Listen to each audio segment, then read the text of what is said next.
Tom Price. I represent the 6th District of Georgia and serve as the chair of the Republican Policy Committee for the conference in the House of Representatives. I have long supported the notion and the sensibility that English ought to be the official language of the United States. And when I talk to constituents back home about this issue, or they bring it up with me, it's just a no-brainer. 80+% of the American people believe that English ought to be the official language. The only folks that believe that it ought not be are those that seem to be blocking it here in Washington.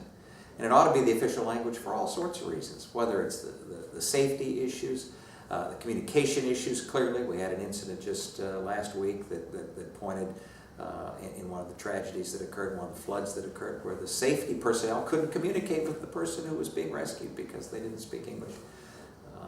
The folks who come here and are naturalized as citizens, they take a civics and a history test that has to be in English, so they've got to learn English in order to become a naturalized citizen. And yet we don't require it to be our official language. And even the basic fundamental principle of the United States, E Pluribus Unum, out of many one.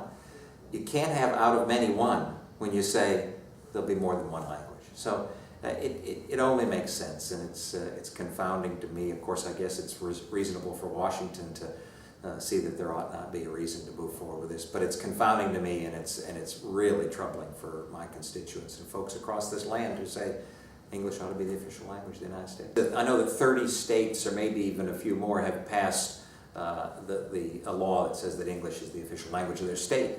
I think it's important to do that at the state level as well, because the more momentum that we can build for folks here in Washington to recognize that, look, this isn't just a few states, it's not just a few folks, this is the vast majority of the American people. So contacting their state legislators, state house, state senate, contacting their governors, saying that you want them, if your state isn't one of those that has English as the official language, you ought to push for that.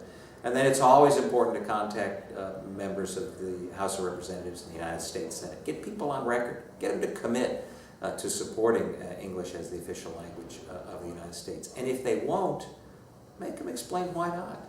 There's no good rationale that anybody who has any notion of common sense about what this country is, what this nation is, that they can come up with. So get them on record.